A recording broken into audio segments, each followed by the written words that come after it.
So off you go, Ian. Hi, I'm Dr. Ian Gross. I've gone through the process. I'm very thankful to Tristan, who was my supervisor at the time at Bath. And whilst I was researching, I was the principal at Kinabalu International School on the beautiful island of Borneo. But since then, I've moved back to the UK and I'm here in not so sunny Canterbury, but it's not snowing at all. My research interests is focused around international schools and leadership and third culture kids predominantly. And I'll be talking about the research I undertook when I was working with Tristan at Bath. Okay, I'm Ian Lee. I am based in Shanghai, China. I've been here for coming up to 23 years, actually. I'm a vice principal at an international school, but I'm also just started my sort of EDD, I guess the doctoral thesis at Bath under Tristan. I am interested in China. I've been here for so long. It's a fascinating place. I'm interested in leadership and international schools in China also. So trying to tie those things together in a research journey that I'll sort of talk through later on.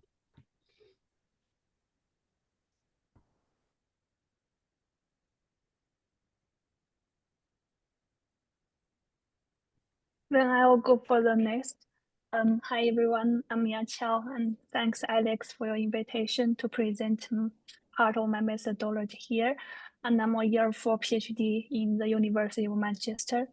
My research focus is the internationalization of higher education in Chinese university, especially focused on the administration perspective and policy analysis. And nice to meet you here. That's all, thank you. Thanks, Ikeo. And Gavin? Hello, everyone. My name is Gavin Williams. I'm a former head of school. I'm based in Como in Italy, although from Belfast, where I'll be relocating soon. I've been a senior leader in 2 different international schools, both in Italy. I'm at the University of Bath, finishing off my ED and working with Tristan as my supervisor. And I'm very interested in the nature of international schools and international education and international leadership.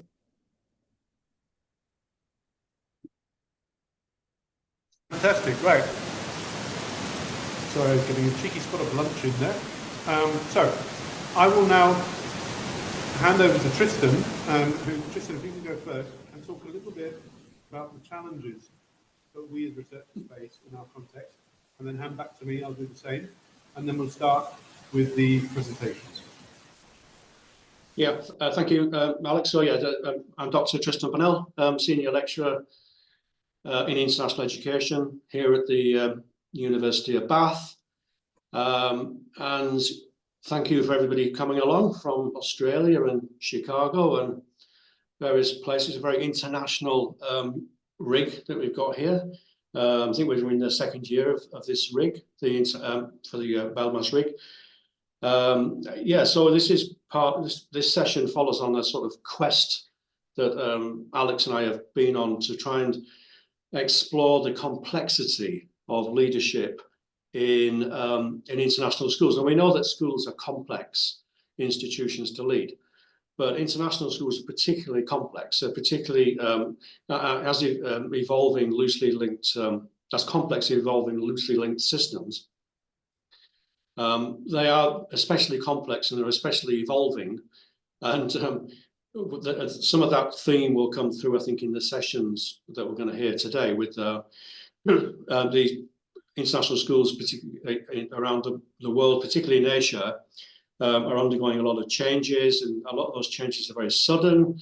And but at the same time, there's an interesting research paradigm that's opened up, which is that if international schooling is so complex, if the leadership of the schools is so complex, and how do they survive?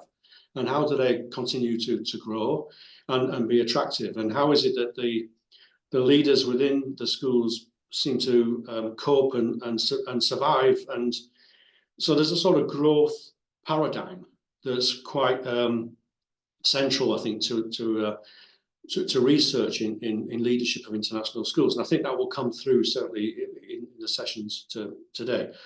And I think just to say a little bit about one of the approaches that's become quite common in research into leadership and international schooling has been to take what you might call a positive sociology lens of inquiry, where we're thinking that it isn't all negative. You know, it can't be just negative, because it wouldn't attract leaders, it wouldn't attract teachers, it wouldn't continue to grow, and the field wouldn't continue to grow. International schools they're growing at a rate, and have been for many years now, 2.2 schools per day, and attracting 35,000 teachers every year extra. So there's clearly positives there, and I think with taking that positive sociology lens is one that I would encourage all of you to try and engage with, and it's a good sort of research lens, I think. I'll stop there. Alex? Thanks very much, Tristan.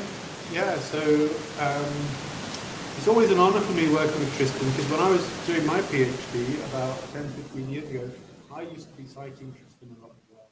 And so to actually get to work with Tristan is fantastic, and also with the rest of you, dear colleagues. Now, about 15 years ago, I was in international schools myself, as many of you might be too.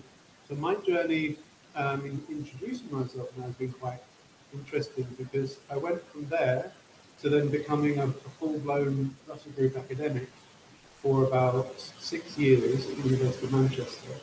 And I've now taken the next step on my adventurous journey and become Dean of the British University of Bahrain, here in Bahrain, which you all know education very well. It's a completely different paradigm, completely different place to work, different way of doing it.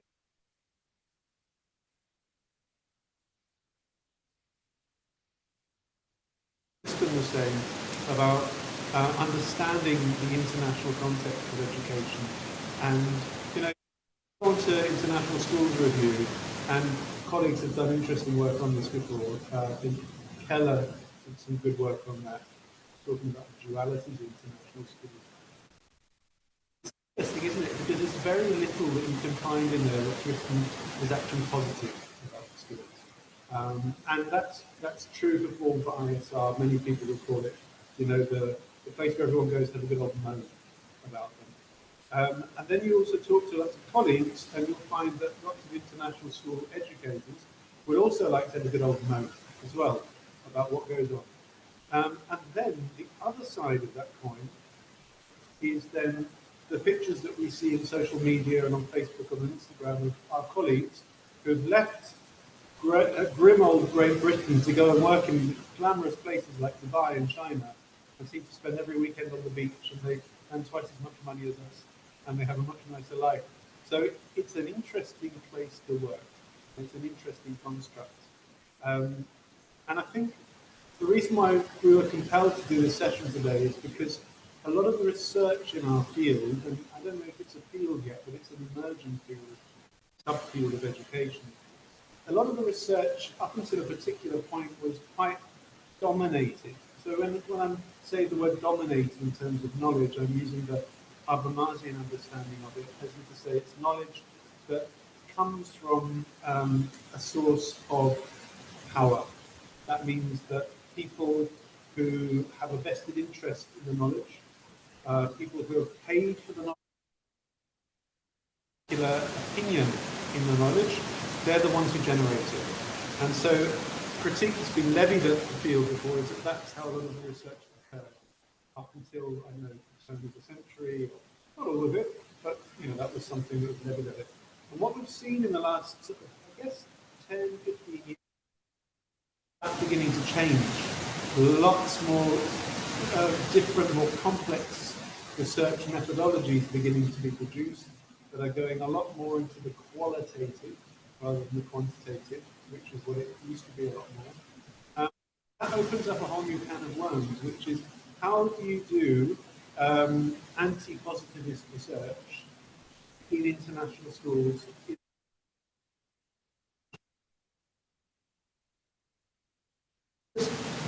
you're talking about getting close up to people.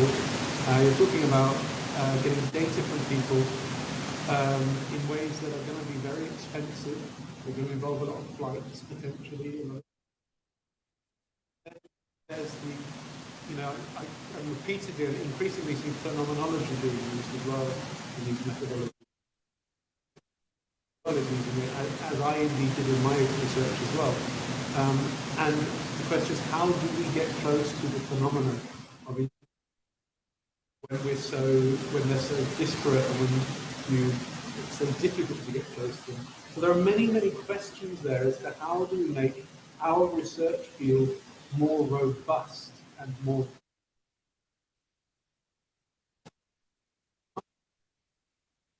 And let's face it, it is full of people. If you talk to most or a great deal of the big scholars in the US and the United Kingdom, they'll always see international schools as an afterthought. The real big business of education, or the big work, happens in policy and leadership and curriculum. It happens through state schooling and in national schooling systems. And so the kind of off-the-cuff way of looking at it is people seem to think, or the doctor about it is, that well, international schools are fine, aren't they? They're like private schools. They're run as autonomous private things, and all the kids in there are fine because they're pretty well off, and all the teachers are well remunerated, so that's fine. But we know as researchers in the field that it's not necessarily like that. Sometimes very unfair, but also very rewarding environment. So how do we get closer to that kind of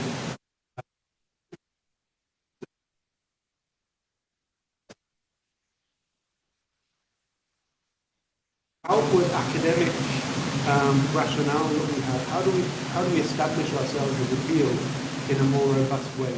How do we become more central? The point Tristan made earlier, schools are growing at a phenomenal rate, to the extent now that if you look at them as they are dispersed around the world, you're probably looking at a country the size of England spread around the world. And yet our research base is tiny still and highly critiqued.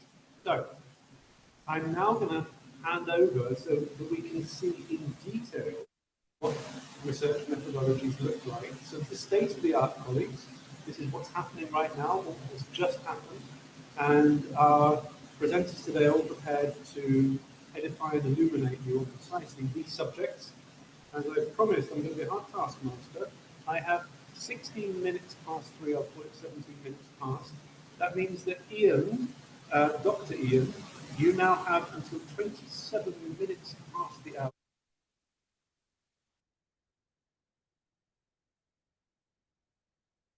Hello. I'm hoping you can all see the screen now.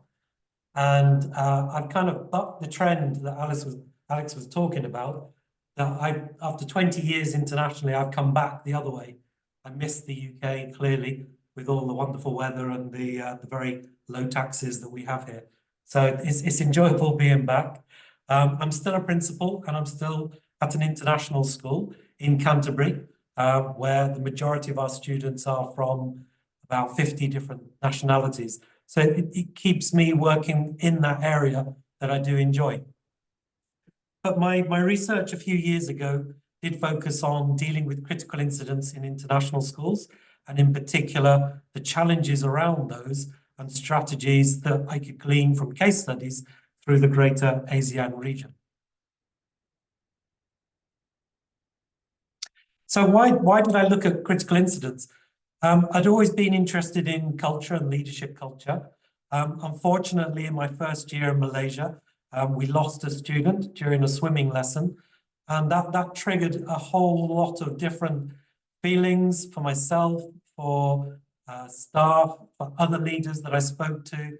And it quickly became apparent there were a lot of what I've termed as critical incidents in international schools, and that they have to be looked at in a very different way to how they can be back home when you're a leader back in a home country school. So I needed to come up with a definition so that I could hang my research around that definition and keep coming back to why I'm doing what I'm doing. So incidents really can be wide-ranging. And I think the most important aspect I took from my studies was a critical incident isn't necessarily a crisis. And a lot of leaders go into that crisis mode when something happens. And my research really said, actually, you don't need to do that. If you've got good leadership and you think through your community, your audience that you're working with, then it can actually prevent it becoming a crisis, and it can remain as an incident that is being well led. So my study constituted really the research, a survey stage, an interview stage, analysis, and then research again. So I took a mixed methods approach, and I'll explain more about that in a moment. My literature review was guided again by my definition of a critical incident, and through that, I was able to identify my research questions, and then again, I was able to tighten them up and focus in on certain areas, and I'll mention those in a little bit. I decided on a mixed method approach. I was doing this during the time of COVID, and so I was quite limited with movement where I was. So a mixed method gave me the chance to survey a large number of schools, and I'll talk about how I actually looked at which schools to approach. And then from that survey, I was able to address the issue of the interviews and who I was going to interview and who would be able to interview. I used piloted quantitative survey and a qualitative semi-structured interviews. I think that's the hardest part of doing a doctorate, is getting your mouth around all the words you have to use. I analyzed the quantitative data. I did that myself directly through various, I suppose, by hand means. But for the qualitative data, I used Braun and Clark's thematic analysis. And again, using software that was available that made that a lot easier.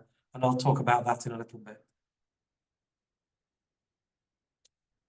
The current literature really threw up a lot of interesting elements to looking at critical incidents, particularly in international schools. Mostly the literature focused on crisis management and leadership, and it did look at the individual incidents. So it looked at one major event, for example, rather than individual events that might be creating a crisis. Of most interest to me, most of the literature was about monocultural environments, so based in the UK, or based in the US, or very Western orientated, or based in Australia. It was very rarely based on Western culture in an Asian setting, for example. And that's really where I wanted to burrow into, looking at that cultural aspect. Also, a lot of the research talked about outside agency support. Coming back to the UK, I now understand very much firsthand the support that is on hand for me as a leader. I don't have to do things by myself. I don't have to feel in isolation. There's an awful lot of scaffolding around me. In international schools, quite often you are by yourself, either because the country hasn't got a good support system, the school isn't part of other school groups, or, as I found out, the owners really want you to be very quiet about what's going on, because no one wants to talk about a death at a school, because that's not good marketing. That might sound a bit blunt, but in international schools, that really is what you're dealing with quite often, depending on the ownership, whether it's a group or private ownership, or even if it's a trust ownership. Westernized ideology and practice was very prevalent in the literature. There was a limited scope of government schools rather than private schools. And again, private schools don't really like to advertise what they're going through. The schools were either primary or secondary based. They were very rarely all through schools. My schools were 3 to 18. And again, they were practical response to dealing with incidents rather than a more theoretical approach of how you can support your staff, how you can support yourself, and how you can support other leaders going through the same processes. And therefore, I found the literature was very limited with what I was dealing with. And so I had to look at parallels and then bring it in line with what I was dealing with in the Asian culture. So through this, my research questions, and again, Tristan was very helpful in helping me refine these, were really looking at the nature and the challenges of critical incidents that international school leaders faced in the greater Asian region. And I think really they could be extended globally as well. I don't think they're limited just to Asia.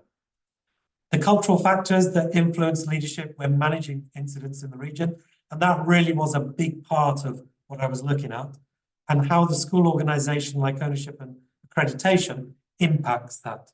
I'm just looking at the time and thinking, wow, that went quickly. So my participants were Greater ASEAN region.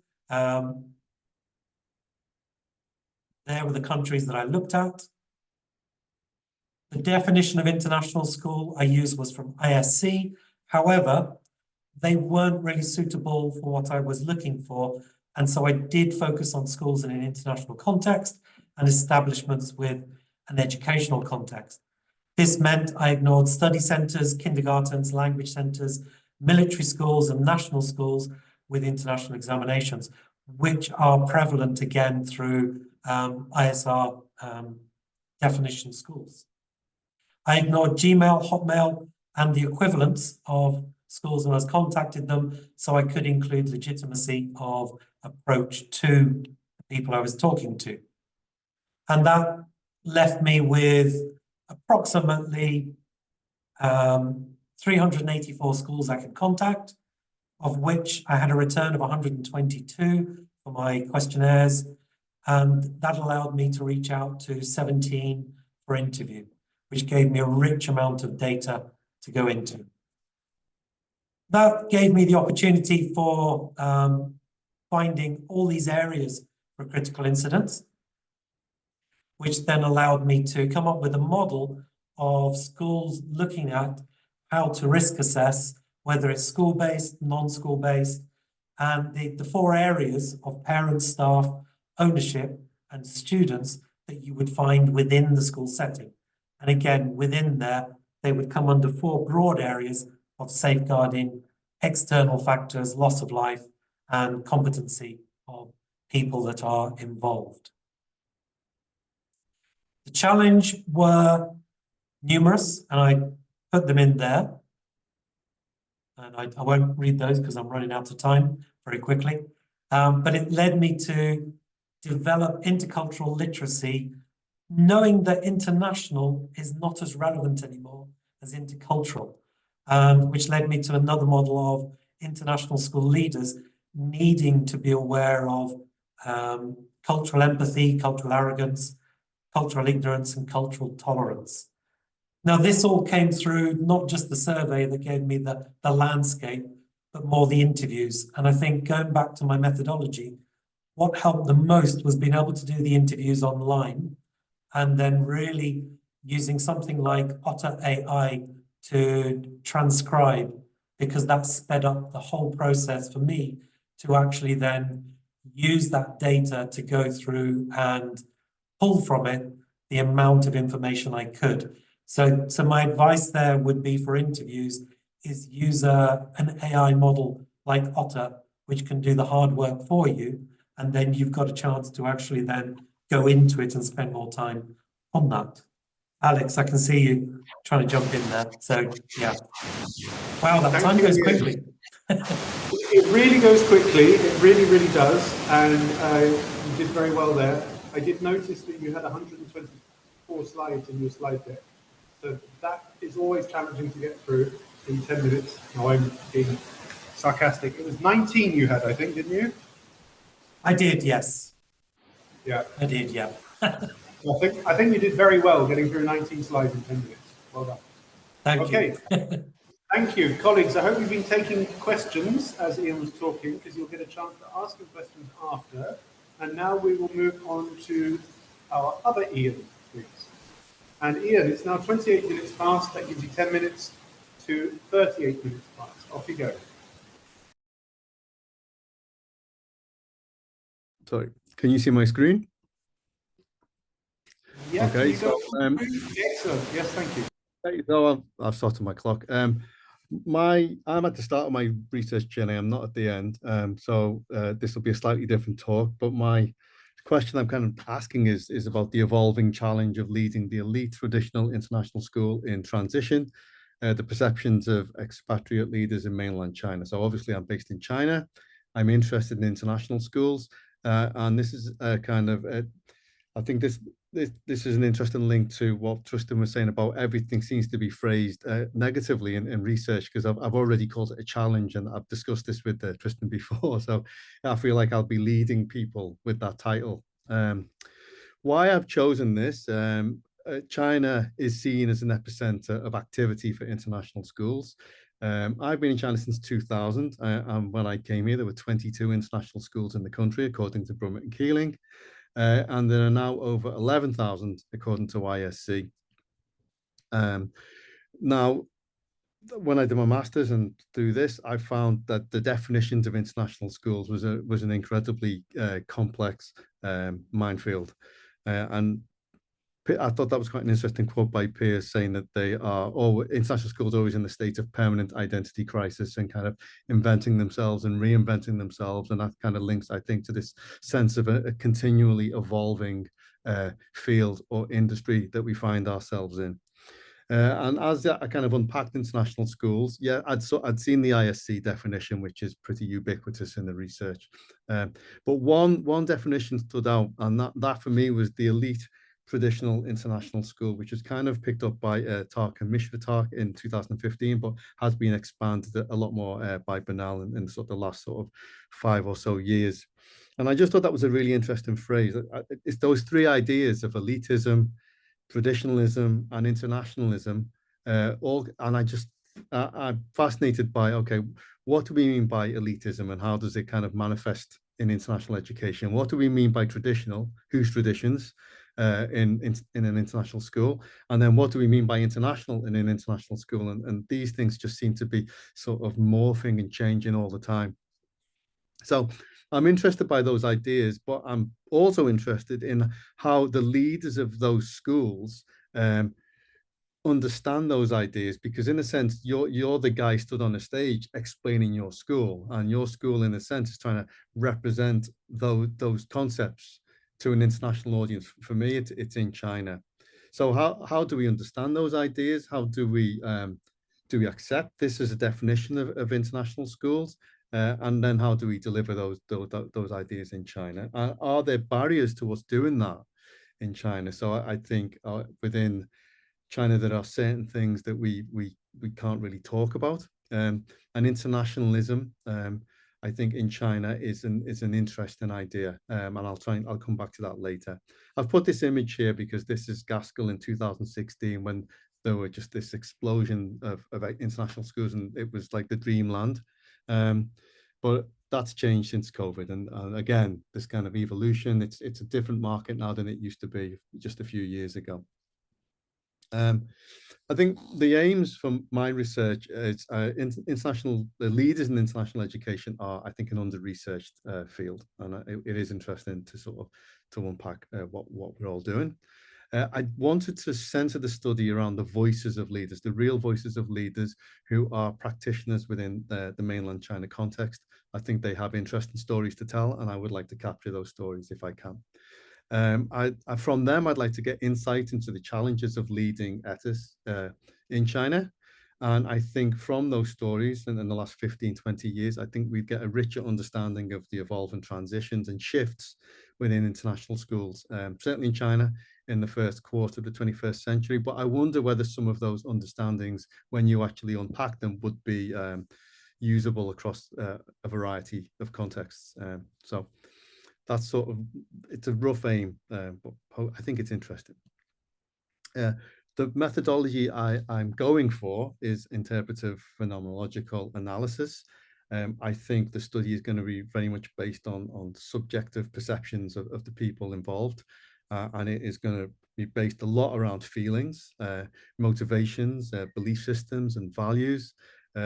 So there's not so much data in that, or like quantitative data. It's going to be constructivist. I think it's naturalistic, and qualitative. So that, I think, leads itself to this IPA methodology.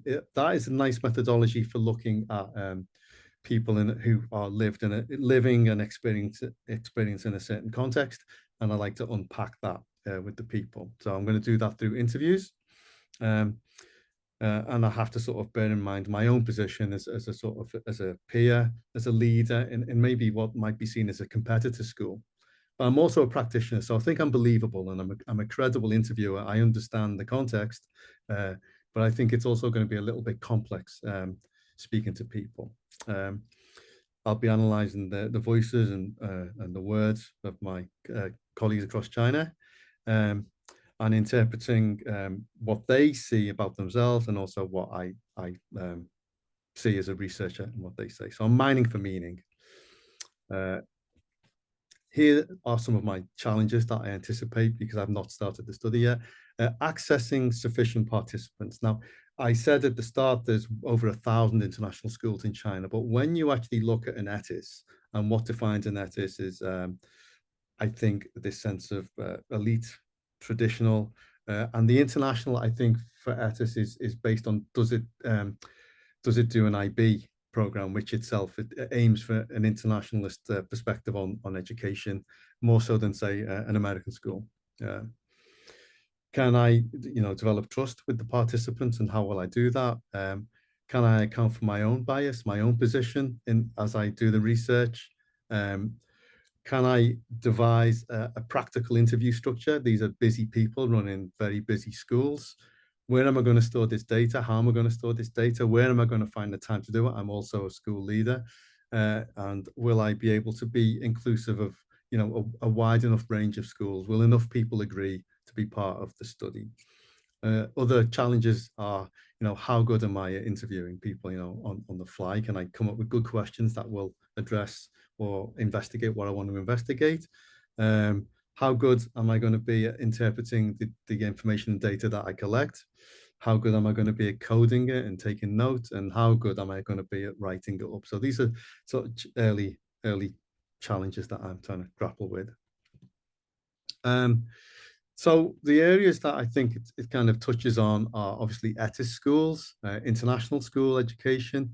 I've covered my own slide. So international school leadership, colonialism, precarious privilege. I think Alex talked about that slightly before, where we've got these teachers who are, look like they're living a glamorous lifestyle and leaders at schools, but actually they're very difficult places to lead and run. I'm looking at the impacts of globalization, cosmopolitanism as schools push it, and then this idea of cosmopolitan nationalism, which is very relevant to the China context, and how the Chinese schools interpret how they want to do cosmopolitanism and kind of own that for themselves, which is an interesting idea also. So there's this sort of tension in China about, how do we be international in China? It's quite a challenge. I can't think of any other studies that look at ETIS in China specifically, so I think this is an interesting field.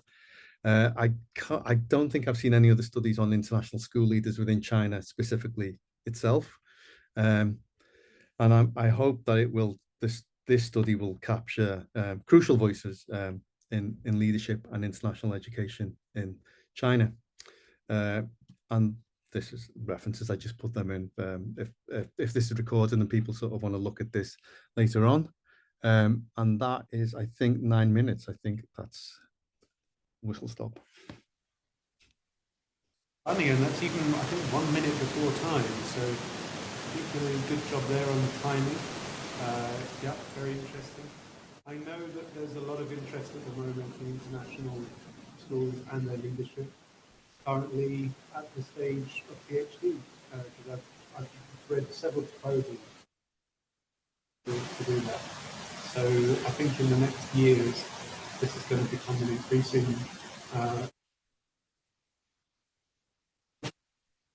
Right, let's move then swiftly on now to Gavin, I believe. You're next up. If you want to put your PowerPoint up, please.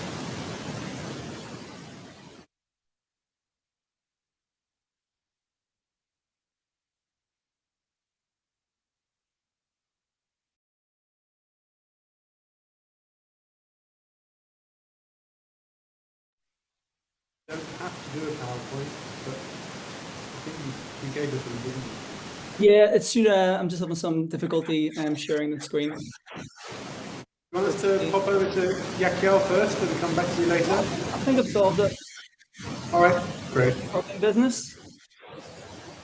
If you can put it in full screen. Can we all see that okay, yeah? Yeah, I can. It's 39 minutes past. I'll give you till 40 minutes past. Off you go.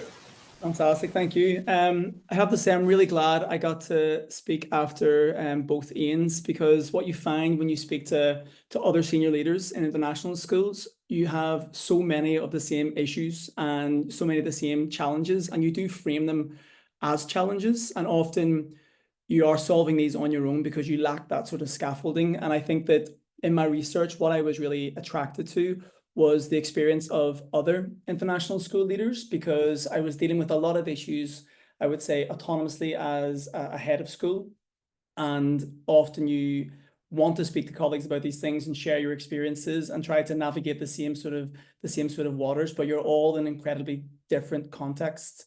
I would agree with the comment that international education is incredibly complex, more so than state education, because that scaffold doesn't exist. And when you do become part of an international school group, you would think that there is more scaffolding there, but that isn't always the case. If anything, becoming part of a school group, being a sort of standalone school, it presents even more challenges as well as opportunities. And just to give a bit of a background, as people have touched on, the number of international schools have really exploded, from 2,500 to 14,500 in sort of the last almost 25 years. But an underreported statistic is that 35% of these schools are now part of a group. And these groups are typically private equity backed groups who are very much focused on profit, and they're acquiring established traditional schools, in some cases even smaller groups of schools. And that is the sort of focus. And there are some examples there of GEMS, Cognitive, North Anglia, and so on. And what happens is when these schools are acquired, there's a shift in what would be, in many of the schools, such as those I worked in, of being a traditional international school. This is to use the model by Hayden Thompson, referred as the ABC model, to becoming these non-traditional international schools where they aren't setting out for an idealistic mission any longer, even though their curriculum will dictate that if they're an international baccalaureate school. And they're very much focused on the end result and, of course, satisfying the business bottom line. So you have this huge expansion of type C or non-traditional international schools as a part of this explosion. And that is where the biggest area of growth is happening. And this has raised lots of questions about legitimacy. And in some countries, such as Jakarta, and as Ian mentioned, in China, there is a lot of sort of government input in defining what an international school is and can do. And that poses serious questions about its legitimacy, about its nature as an international school. And for people like myself, you find yourself managing that issue, that challenge of managing legitimacy as an international school. And that means you're dealing with lots of tensions, often caught between, I would say, the idealistic and pragmatic nature of these schools. And the very interesting statistic is that the average tenure of an international school head is 2.6 years. So I think that's similar to a Premier League football manager, which is maybe a good sort of way of understanding just how difficult the role is, as rewarding it is too. But these are really the dualities that exist, and there's a great paper by Keller that talks about these. It's really between the internationalist mission and the globalist mission of schools, or the equitable or the marketplace, or, as I mentioned before, that idealism and pragmatism. Are you getting students, are you developing students to create a more peaceful world with greater international intercultural understanding?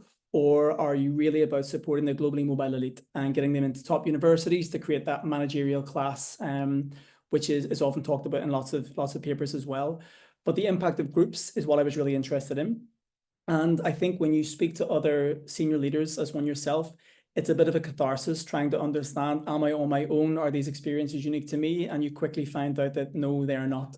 We just don't have enough sort of network often to have these conversations. So I wanted to make sense of my own experience and that of other senior leaders. And I'm framing this around a model of institutionalization by Scott, which is really understanding how institutions such as schools are afforded legitimacy. And I wanted to understand these legitimacy tensions experienced by other senior leaders as their schools were acquired.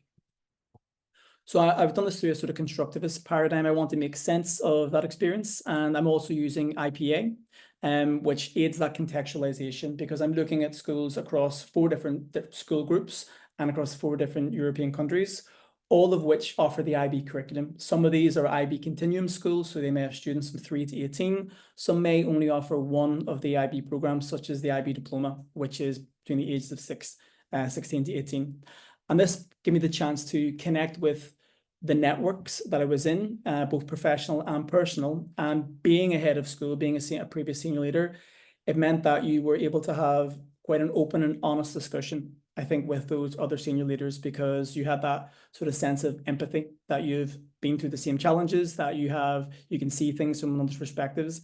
And I think that really supported in getting a really rich set of data. I'm towards the end of my my doctorate. I'm finishing writing up, but I did this through semi-structured interviews, and I think I had a wide range of educators from across Europe, and even in terms of their own nationalities, although the majority would have been sort of from an Anglo-Saxon background.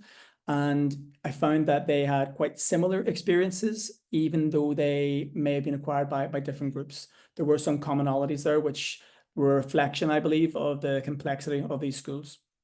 And just to sort of quickly explain what institutional legitimacy is, it's essentially linked to how a society deems an institution to be valued, and to how it works. Schools are, we understand why they exist because we understand the importance of education. So they're considered legitimate. But as others such as Tristan's have put forward, what about international schools? What's international about them? And this is really important for senior leaders, that you have to manage that identity and the dualities, as I mentioned before, and the tensions that are acted upon often the stakeholders within that institution. And I think this is incredibly interesting for many reasons, but in international schools, you are subject to the external marketplace much more considerably than state schools. So there are a lot of tensions. And when you have an ownership change, there are changes to governance as well. And that has an often trickle-down effect. And I think it's a real interesting position to be in. I found 5 distinct tensions. The philosophical tensions, really caught between idealism and pragmatism. How can you purport yourself to be a school that, you are developing students that are, they have a lot of intercultural understanding, you want a more peaceful world, but really your focus is getting students to university so they can have sort of, managerial positions, leadership positions in globally mobile companies as well within that marketplace. Operationally, you have a lot of decentralization of resources. Schools no longer get to act in autonomy. So you could find yourself not working with a local CEO or local finance manager or HR, but someone based in an office several countries away and thousands of kilometers away as well. And that does pose challenges. And the bigger that group becomes, the context becomes less relevant to the group in most cases, but not to the school heads, not to the people there who are on the ground, who are managing these challenges and managing expectations often as well. So these are the 5 tensions that I sort of put together: the philosophical, operational, market, relation, and effectual. And I think for me, the effectual is very interesting because there's a lot of subjectivity there, particularly when you talk about the nature of international schools. And as people have mentioned before, trying to find a distinct definition of an international school is virtually impossible. And that is because they are highly subjective, but also highly complex and highly diverse. So what you find is maybe accepted understandings that are given legitimacy in their local context, often by the country that they're based in. So this is something that the subjectivity really matters, and the affectual, how people feel about the school. Is it international? In many ways, for legitimacy, is it a school that exists for its idealistic mission, which is something the IB presents? Or is it just about satisfying the business bottom line? Or is it about just getting students to university? And I think as a school leader, that's something that you have to do. In the most successful international schools, they will proudly talk about that idealistic mission and the pragmatic mission. But at the same time, you have to acknowledge that there is a tension there, that there is a clash. And in many ways, it's it's down to those senior leaders to navigate those waters. And I think that's what's challenging. So I find it really interesting. There's not a lot of research within this area of school groups and the experiences of senior leaders during transition. So this is why I wanted to find it a little bit more. And I do think this is going to be very, very relevant to school groups and to senior leaders. And as those non-traditional international schools expand, you'll have more and more groups on the international school landscape. And even just recently, there will be new satellites of a British state school, this sort of colonization of education as well, which we're often seeing, and a few authors have commented on, that you will see state schools such as the Queen Elizabeth School having satellites in several different countries, this exporting of a model of international education that is favoured by a globally mobile elite. So I think that takes me to just bang on 10 minutes, so I'll stop there. Thank you. Well done, Gavin. Thanks very much. Very interesting points there. I could jump in every couple of seconds really and say something, but I won't. I will move on swiftly now to Yakiao. Yakiao, are you there? Yes, probably I need Gavin to stop the sharing so that I can create a new share. Thank you. So, colleagues, while Yakiao uploads her PowerPoint, this is now another aspect of our RIG. So we're not solely focused on international schools in our RIG. We are also a RIG for international comparative education and leadership more generally. So this will be of interest to those of you who have more of a desire to find out about university systems and university education. And this is looking at a Chinese university, which is incredibly topical at the moment, particularly for most Western educational contexts. And we have none other than Yakiao, who is herself from China, talking to us on this subject. So Yakiao, I have now 50 minutes past. I'll give you to the hour or even 1 minute past for your section starting now.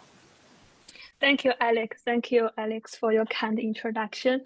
I was told I only have 7 minutes, so I didn't prepare too many slides, but I think it's fine. I got 10 minutes to address 3 slides so that I can make all the contents clearly, hopefully. Because English is my second language. Sometimes when I speak fast, I really don't know where I'm going to. So my camera is over here. However, my screen is this side. So you may see my face is turning out to my right side. I'm going to start. I will not share too much, too many contents about my research topic. However, you are seeing my main slide. However, I mainly introduce my reflexivity about the methodological difficulties when I conducted the field trip in a Chinese university. Particularly focused on the interviewing of administrative staff.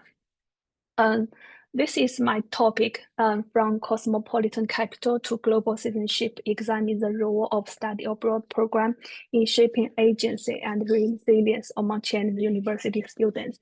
So you can see several keywords in my title. I may not reflect too much on my topic. I will move to the methodology part directly. So there are several research aims, but I mainly introduce 2 aims here.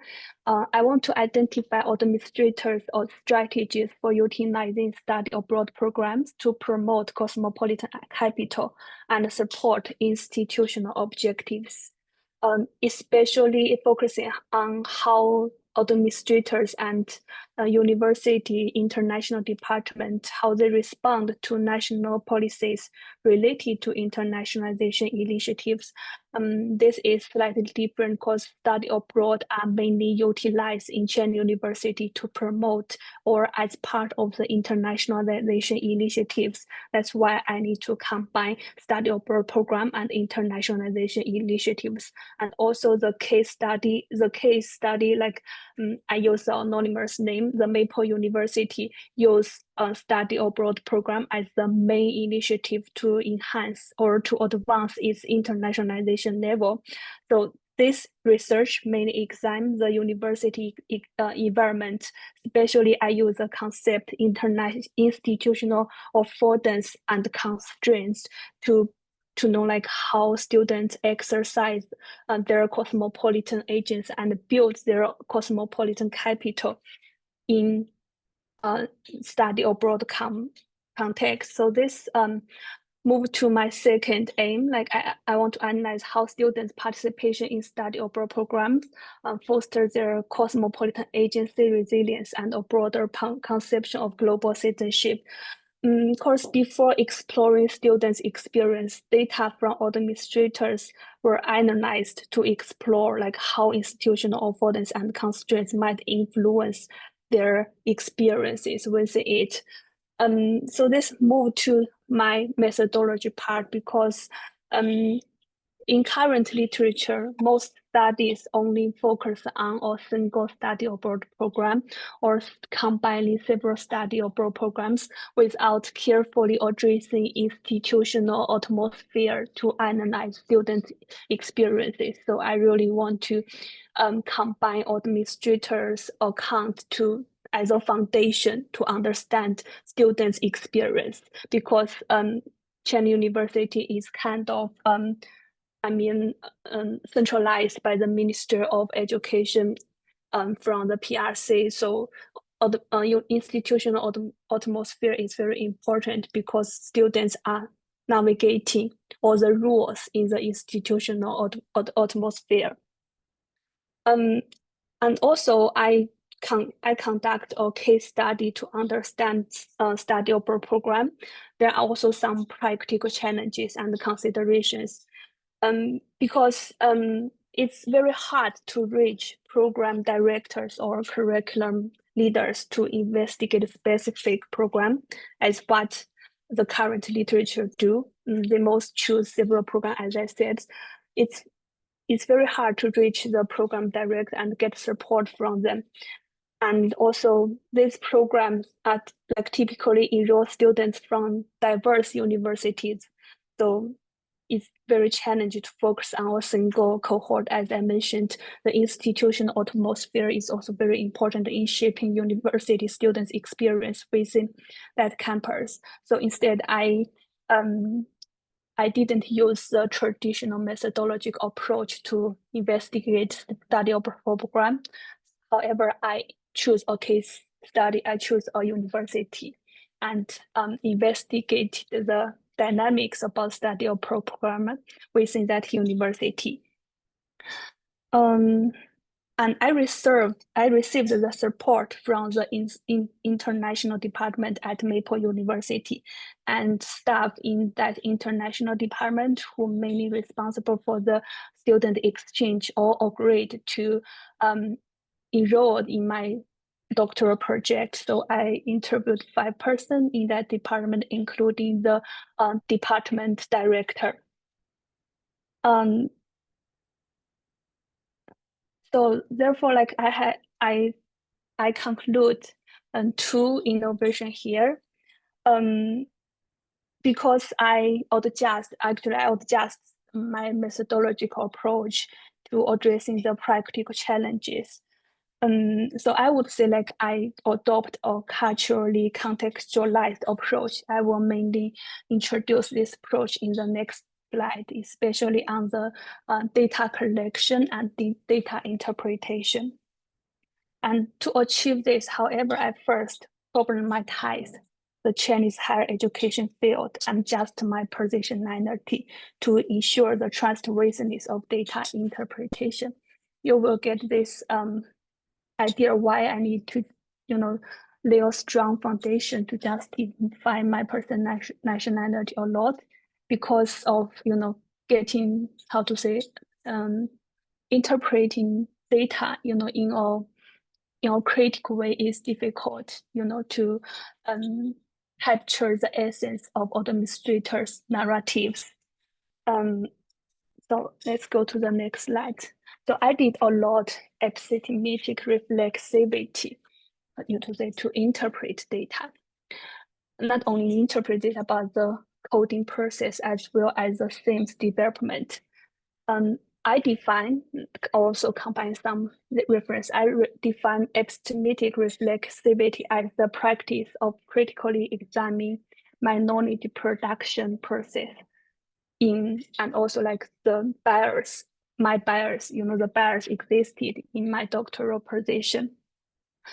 In doing so, I justify like my positionality and also the power I have in terms of my positionality.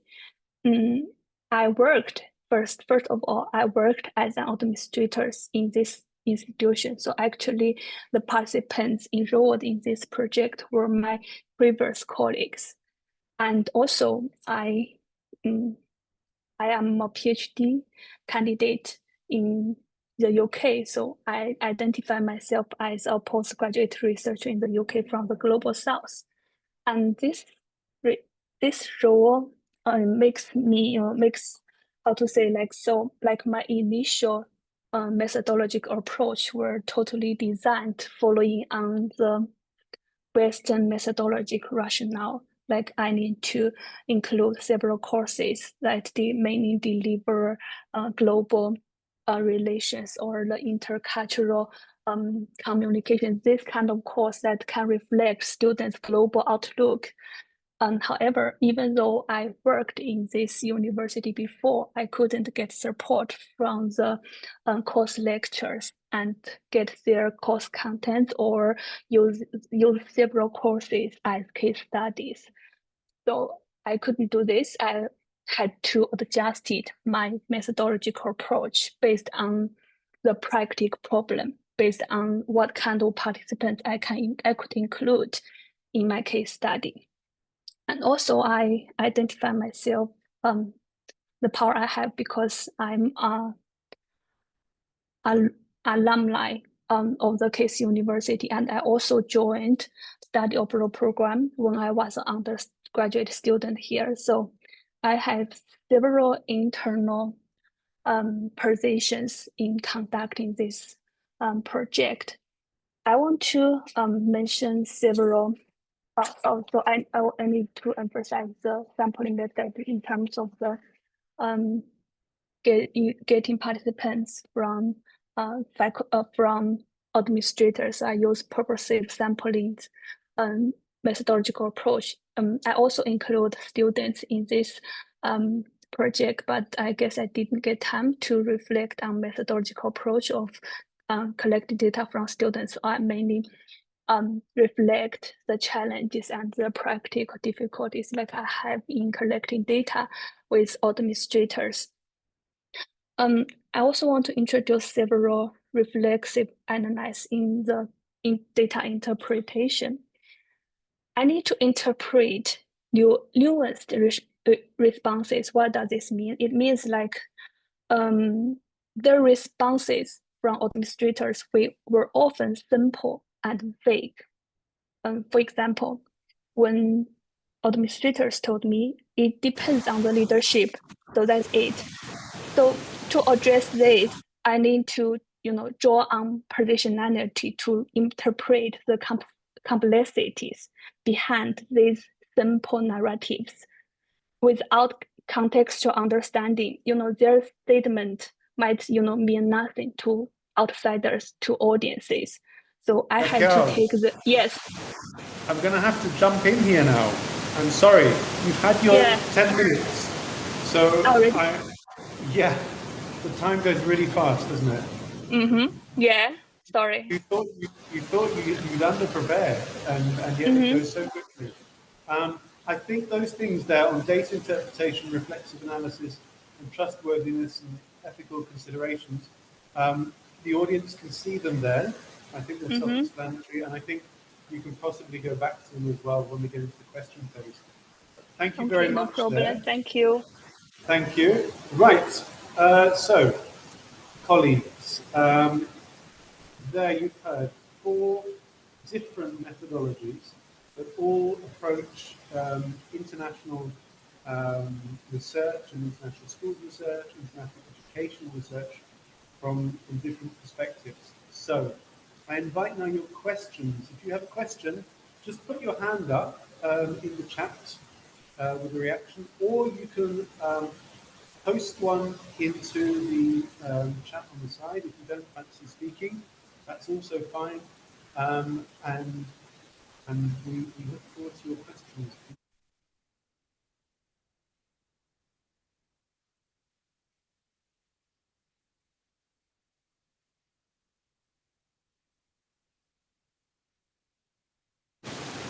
Okay, so we have a question here from Nidal. This is going to Ian. What's coming in here now? This is space.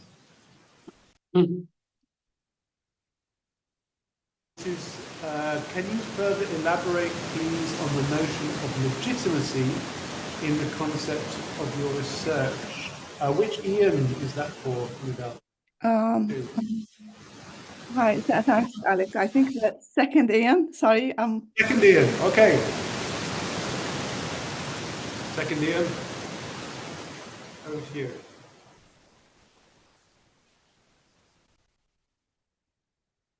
Sorry, can you rephrase the question on legitimacy in the context of what do you mean? Apologies. It was the third presentation, not the second one. Sorry, probably it wasn't. Oh yeah, that's me then. Yes, I'm sorry. Yeah. Okay, so I would say the idea of institutional legitimacy, it's something that is afforded to look at any institution. So in this case, an international school. There are many arguments of what constitutes institutional legitimacy. Some have argued that it is the international curriculum itself. Obviously with sort of international mindedness being a core sort of part of that, and sort of the global context of education as well. But in many cases, it really is what the society deems that to be. There's a good example of a school in Jakarta, that was, Jakarta International School, that essentially was dictated by the government that schools could not use international within their name unless they met a certain list of criteria. And one example would be a proportion of the teachers had to be local. You're seeing that now in China, where there is a significant push for sort of patriotism. There was a nice cartoon that Ian shared as well, where you have the government dictating what should be taught in those schools. So that would essentially push back the nature of the international curriculum and also the necessity of an international school. Other reasons why there are legitimacy challenges. Typically, the traditional international schools were created for either an idealistic mission of sort of peace or intercultural understanding, or was catering to a group of sort of expats. What's happened now is that you have a lot sort of more local children who are sort of, you know, upwardly mobile attending these schools. So you find that the actual cohorts of schools could even be 100% from local children and not expatriate children. And they might only offer, say, part of the international curriculum, but not all. So there are lots of questions over, you know, what does make a school international? And that can be down to there are lots of different sort of arguments, but it could be the makeup of its staff, the makeup of its students, its curriculum, and people will argue for many different things. And that's why there are so many different models of international education. And this is also the challenge of international school leaders of how do you manage that when someone is going to challenge your legitimacy because they're suggesting that international schools and their own sort of mindset are necessary for intercultural understanding, or perhaps you are only working with local children and there is no aspect of your curriculum that promotes that. So it does come down to the context, the social context, and how a school is afforded legitimacy. But that is the challenge where I mentioned those sort of tensions. And of course, that comes down to senior leaders to help navigate those. Thank you so much for the clarification. I hope it was clear. The thumbs up suggests it might have been, so I'll take that one from Alex. Thanks. Thanks. Great answer there. Brilliant. If there's no questions coming quick and fast right now, I'd like to hand over to Tristan, please, because I know that Tristan's possibly got a couple of lines that he'd like to pursue here, and then Tristan come back to me after that. Yeah, thanks, Alex. Yeah, thank you for those presentations. They were fantastic. There was a couple of things that sort of struck me as we were going through in terms of the things in common. I think I noticed that a lot of us are doing research which is semi-structured interviews, aren't we? And then we're interpreting. So the IPA has been used a lot, and we're sort of interpreting the responses, and they're quite nuanced responses.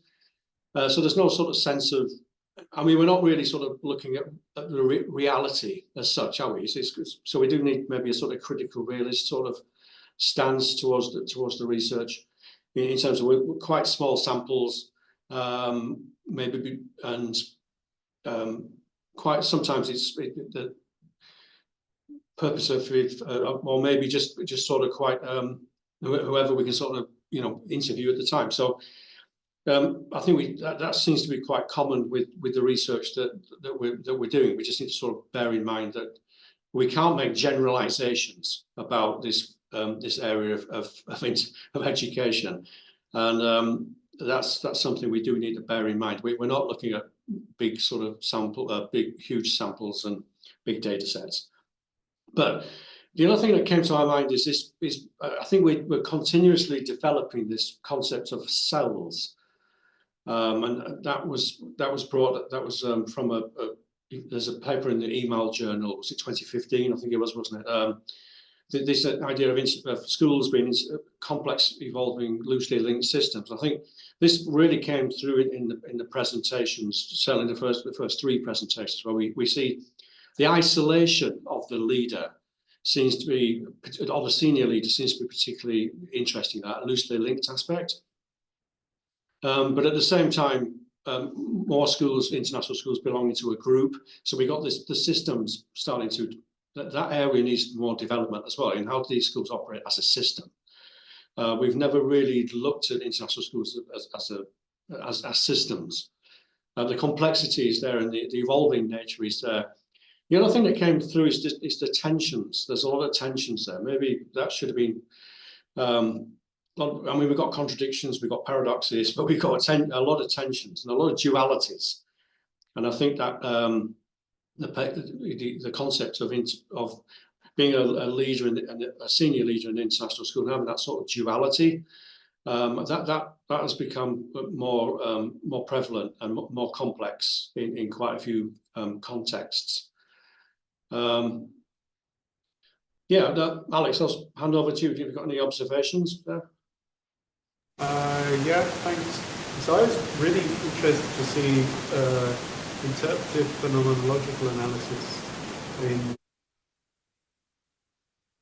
and I thought when I did my PhD, I think I started in 2012, that's what I picked up on. I used IPA as well. And if I'm wrong, I thought I was probably one of the first people to do it in the field, because up until that point, because of the pressures of the field in conducting closed proximal research, i.e. it was almost impossible to do it, nobody had really done that before. So the way that I interpreted that approach was I saw myself as part of a phenomenon, because I was an international schools educator.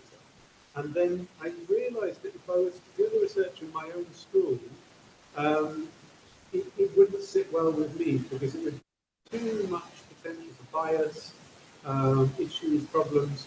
So what I did was I did 6 schools in Switzerland, Austria, and Germany that I had no connection with at all. And I built a relationship up with the senior leaders there over a year. And then I took a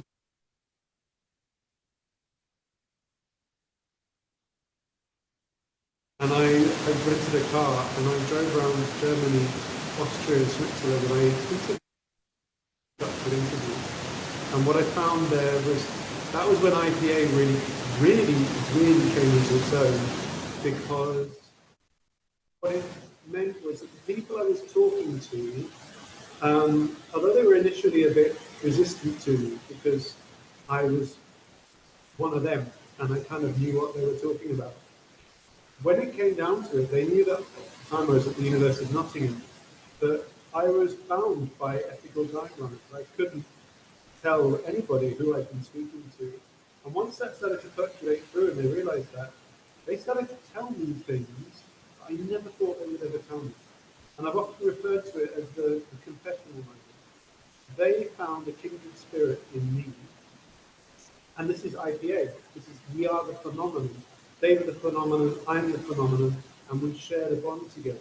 So they could talk to me about things that, all the acronyms you use in international schools, no one understands them. Same with the IB. Or the difference between X expat teachers and local teachers, and the different pay scales that you have. All these intricacies, I understood them all, and so did they. So it leads to extraordinary truthful data, because what you get in the first 10, 15 minutes is normative responses and normative behaviour. So I observed them around their schools, and you get a lot of that normativity. They behave to you in the way that they want you to see them. By the way, these were extraordinary people, you know, hugely compelling figures. But that's what I thought was really, really amazing about it, was that factor of IPA.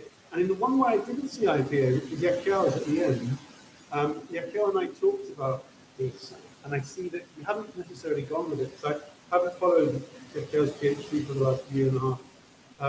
But what they're talking about there, Yakiao, is and I'd like to better understand, Yakiao, what you mean when you talk about cultural sensitivity and association, because it sounds to me like you were talking about the phenomenon. Again, but in a different way, you framed it differently.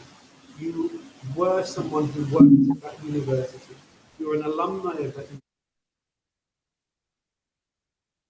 university.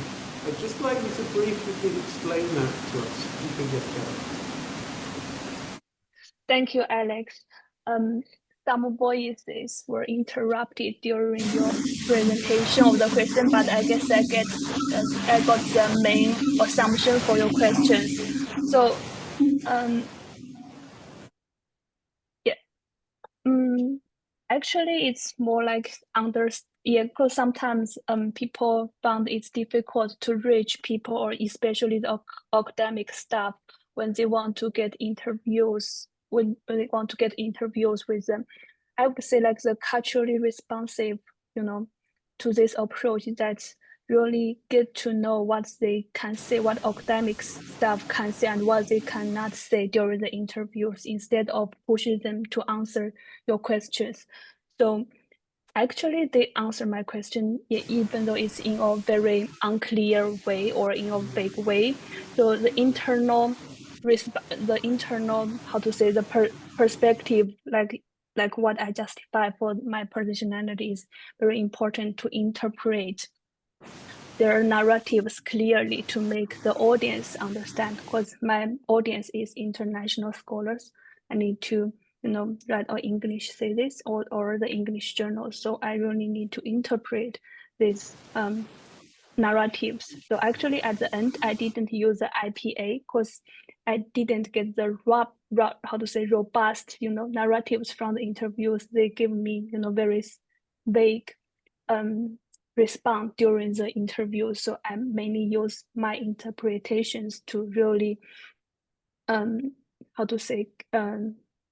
present what they want to say, what they want to include in my research project. I hope I make sense. And that is also I mentioned at the end. I didn't get time to present at the last slide. So also I need to balance the reflexivity and objectivity, whether I use too much subjectivity to interpret the data. So actually there is a lot, difficulties I need to deal with during the coding and the data analysis, as well as the data presentation. Thank you, Alex, for giving me additional time to explain. Thanks, and I think that's, Tristan was cautioning of this, the trend in many ways to tend towards an overly subjective, opinion-based view of what's happening in the context, and how do we find a sense of objective truth whilst pursuing an anti-positivist paradigm. If you're going to commit to this positivist viewpoint, you have to commit to it.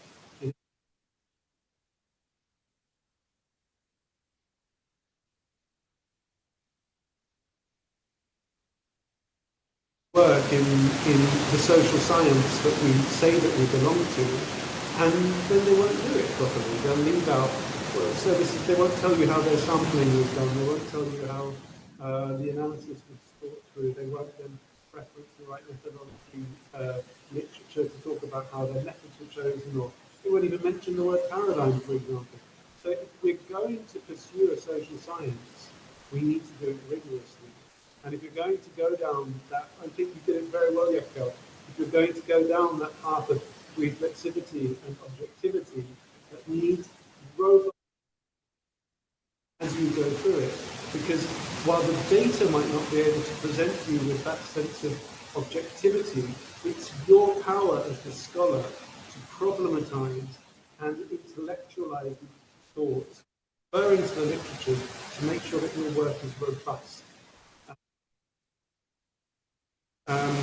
What I'm taking from this now is that rather than thinking of international and comparative educational leadership as something that you can sort of just, you can get by sort of thing, and no one will notice really, and no one really cares about these schools, so no one will notice the methodology. The contrary, the methodologies need to be absolutely rigorous and watertight. They need to be completely sound. And I'm very pleased to see today that there were several such methodologies in here. So I've got gone on for ages now. Hold on. Anybody else got a question there, please?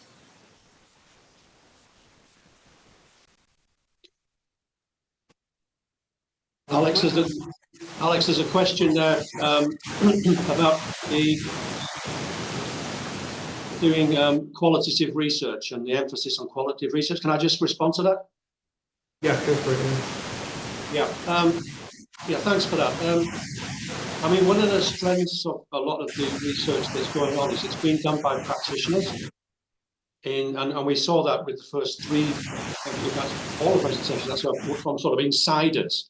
And I think that does strengthen the findings, because you're talking about what you've experienced. So it is reality in that sense. And then you're interviewing, by interviewing other people, that's sort of validating your experience. So what we've been doing, and what I've been doing, certainly here at University of Bath, is encouraging more of a auto-ethnographic approach, saying to practitioners such as Gavin, for example, who's really experienced a lot of the issues that he's been discussing. So it's not just sort of, it's not hearsay or anecdotal. It's actually coming from real experience. And I think that just strengthen, and certainly when you publish papers, that will strengthen the validity of the findings, to say, this is something that I experienced myself in China, in Shanghai, and it's been validated by interviewing 12 other people. So that sort of just give it sort of slightly more of a balance view. And it's partly coming about, just to explain that a lot of the studies that are going on and a lot of the research that's going on is going on at Ed.D. level, not PhD, and that's quite a big change, because that is people such as Gavin and both Ians, who are actually doing a part-time doctorate whilst being a leader of a school. So that means that they're, so it is going to be IPA is useful in that respect, because you're talking to people that are quite similar to yourself, with a similar backgrounds, and there's a lot of there seems to be a lot of leaders in international schools who are doing EdDs, not just at the University of Bath, but at other universities as well. So we are seeing that sort of practitioner-based research starting to appear. Thank you. Yeah, absolutely. I thought it was really interesting. I'll talk a bit more about the international schools presentations I saw. It was really interesting hearing what you were talking about. Someone talked about the way that in these organizations, the systems are not necessarily in place, the procedures aren't in place, the handbooks haven't always been written, the behavioral practices are not really there. And so international schools have traditionally been, a bit of a free-for-all sometimes, haven't they? They've been, unless it's been like my dad, for example, he went to St. George's School in Rome, which was a British school in Rome, wasn't it? Not really an international school. That was run like a British private school, and it had everything in place. But most international schools have come across. My PhD supervisor, Tony Bush, he would always refer to these things, because Nottingham has a satellite campus in Malaysia. He would often quietly say, yes, many of the systems we have in place in Nottingham are merely emergent in India. And I always thought that was a classic way of putting it, in that these things, when you from a different country, you kind of expect culturally that things are going to be different but the very fabric of the organisation is going to be different.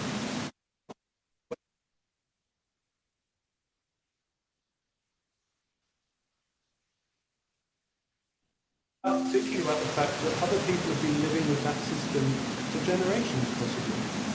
It's only that you perceive it as worse because of your cultural background.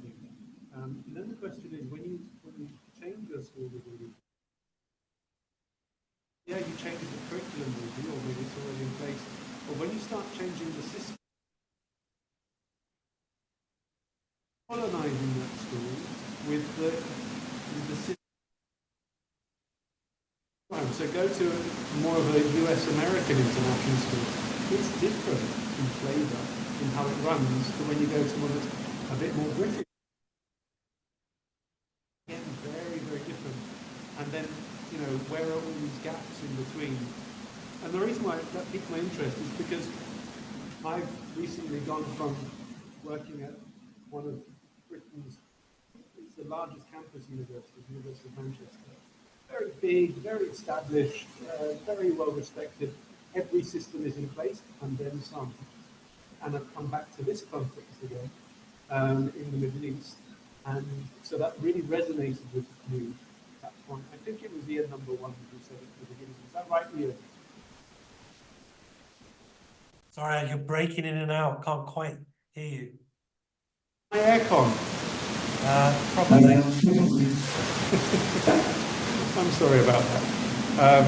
No, I thought it really resonated because you talked about how the systems in place and the way that things work in many international schools are not really set up as you would imagine them to be, and often you come in thinking you're going to lead a school normally as you would, and you don't. You've got a whole building job ahead of you, and it's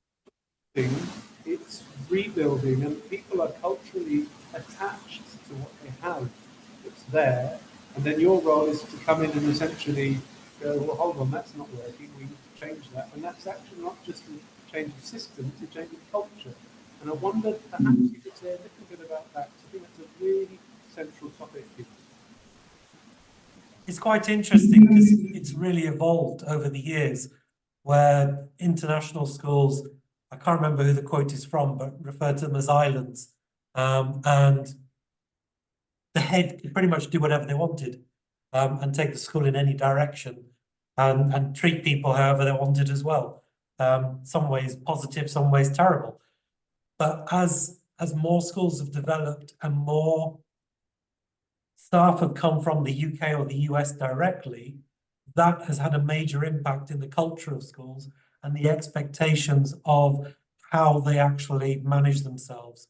And then when they've become part of groups, that has just evolved even more. So there are more schools now that mirror homeschools, and they're trying to recreate little pockets of the UK, little pockets of the US. But because the dynamics of the students has changed, that creates different tensions. Because previously, when the head could do whatever they wanted, that was mainly expatriate children. Now there's more oversight through the UK or the US with the schools. Majority of the students are host national students or from neighbouring countries where the schools are. So you actually end up with challenges and tensions with parents not understanding the school systems that are trying to be imposed on them. And I think one of the biggest challenges is safeguarding, where UK standards are far ahead of other countries.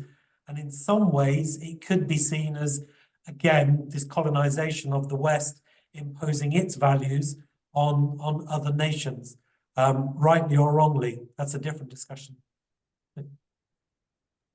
I can maybe add to that, what I've found is a lot of school groups, as they grow, they then start to centralize those resources, but also centralize, I would say, their own organizational culture, which in my experience has leaned towards the sort of the anglicized approach of education. Safeguarding, I think it's a real positive, but often just to give an example of safeguarding, UK is far ahead of many international schools in terms of what they do, but the local context doesn't have the same sort of agency to support, to follow those pathways if you have a critical incident, and that's what's interesting, because it goes back to that same role of the senior leader.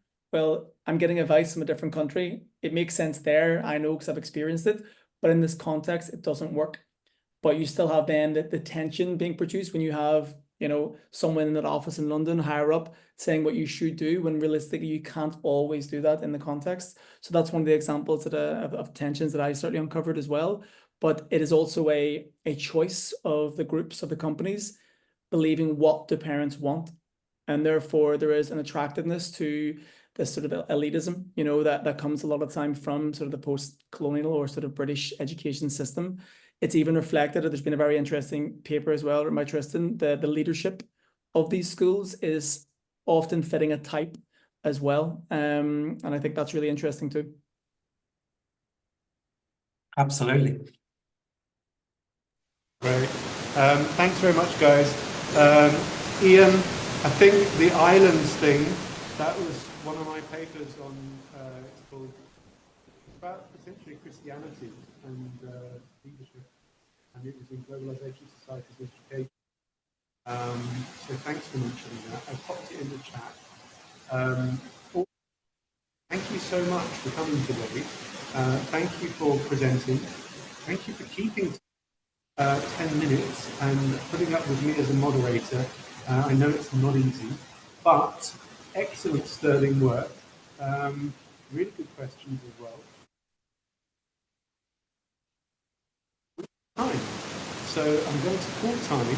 I'm going to let you get back to your busy lives, and I will get back to mine. And you will be able to see the recorded version of this, should you want to, through the link from Belmas. If you have any questions at all, please do contact Tristan or myself.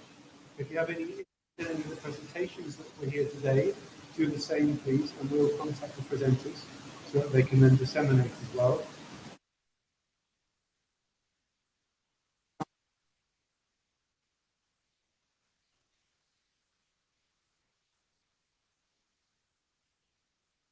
Ask everyone for a round of applause, please, for our presenters.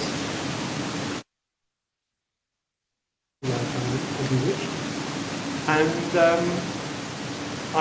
Tristan, any final words from you?